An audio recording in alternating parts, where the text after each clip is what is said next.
masih berada di dekat Yerusalem, banyak orang-orang yang menghampirinya. Ada salah satu seorang dari Yahudi.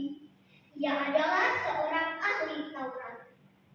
Pada waktu itu, ia ingin mencobai Yesus. Jadi ia bertanya kepada Yesus, "Guru, apa yang harus saya perbuat untuk memperoleh hidup yang kekal?" Yesus sebenarnya tahu bahwa orang itu bertanya bukan karena ingin mengetahui jawabannya, tetapi karena orang itu ingin mencobai Yesus.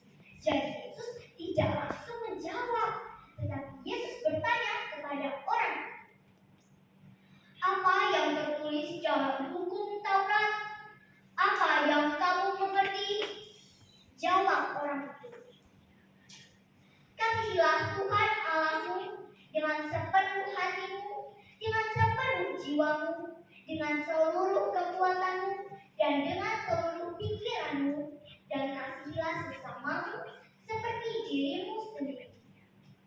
Lalu Yesus menjawab, "Jawabmu itu benar, perbuatlah maka kamu akan mendapatkan kehidupan." Tetapi orang itu belum puas, jadi ia bertanya lagi kepada Yesus, "Lalu siapakah sesama kita?" Pertanyaan itu terlihat sederhana kan teman-teman? Padahal tidak loh. Mengapa ya? Orang Yahudi menganggap bahwa sesama mereka hanyalah seseorang yang menunjukkan bahwa orang Yahudi menganggap bahwa sesama mereka hanyalah orang yang melakukan tradisi Yahudi saja. Mereka memperlakukan orang Yahudi dengan baik, tetapi jika dengan bangsa lain mereka bersikap seenaknya. Mungkin ada orang Yahudi yang menganggap bahwa mereka tidak boleh bergaul dengan bangsa lain. Lalu bagaimana ya Yesus menjawab tanpa menyinggung perasaan pria itu dan orang-orang Yahudi lain? Yesus bercanda, "Ada seorang yang turun dari Yerusalem ke Yeriko. Ia jatuh ke tangan penyamun-penyamun yang merampok pakaiannya dan hartanya habis-habisan, lalu memukulinya setengah mati dan meninggalkan dia. Kebetulan ada seorang imam yang lewat jalan itu. Ia melihat orang itu, tetapi ia hanya melewatinya dari seberang jalan. Ada juga seorang Lewi yang lewat jalan itu. Ia melihat orang itu, tetapi sama seperti seorang imam, ia hanya melewatinya dari seberang jalan. Tetapi ada seorang Samaria yang lewat jalan itu. Ia melihat orang itu, dan ketika ia melihat orang itu, tergeraklah hatinya oleh belas kasihan. Lalu bantuan apa ya yang diberikan oleh orang Samaria itu? Yesus berkata, orang itu mendekati dia, lalu menyiraminya dengan minyak dan anggur pada luka-lukanya dan membalutnya, lalu menaikkan dia ke atas keledainya, membawa dia ke penginapan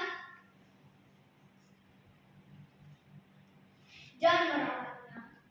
Keesokan harinya, orang Samaria itu mengambil 2 dinar dan memberikan kepada pemilik penginapan sambil berkata, "Rawatlah dia, dan jika kamu belanjakan dia lebih dari ini, akan saya gantikan ketika saya kembali."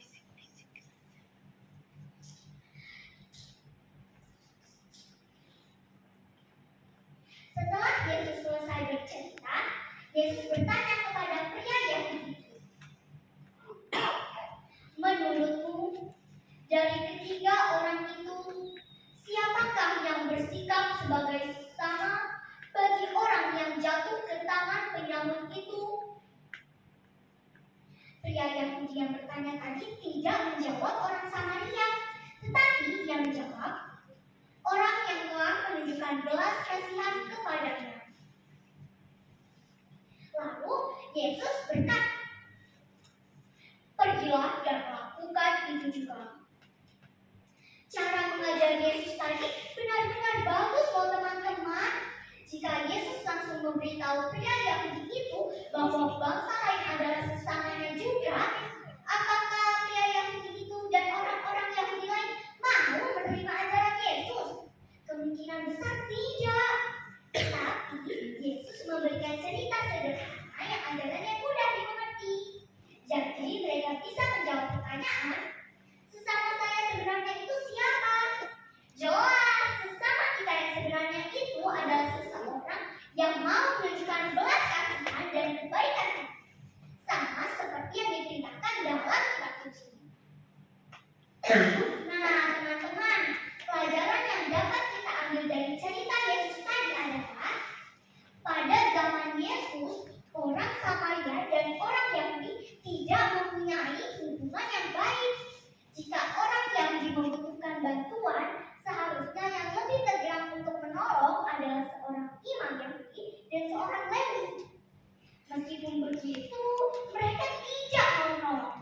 Yang menolong malahan adalah seorang Samaria yang bangsanya dianggap hina oleh orang Yahudi dan tidak mempunyai kewajiban apapun untuk menolong orang Yahudi itu. Yesus Kristus sendiri telah memberikan kita pelajaran. Ia menggambarkan orang Samaria yang murah hati itu adalah dirinya. Nah, teman-teman, yuk mulai saat ini dari diri kita sendiri, kasihilah sesama kita tanpa memandang bulu. Jangan membeda-bedakan orang berdasarkan ras, golongan, bahkan suku bangsanya. Sekian, sebelum saya mengakhiri tutur kitab suci ini, maka kita berdoa terlebih dahulu. Dalam nama Bapa, Putra, dan Roh Kudus. Amin. Tuhan Yesus yang Maha Baik, kami bersyukur karena kami dapat mendengarkan Injil-Mu dengan baik. Semoga kami dapat meneladani sikap orang Samaria yang murah hati, dan semoga kami tidak membeda-bedakan orang berdasarkan ras, golongan, dan suku bangsanya.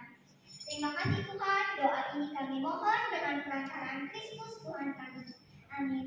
Dalam nama Bapa,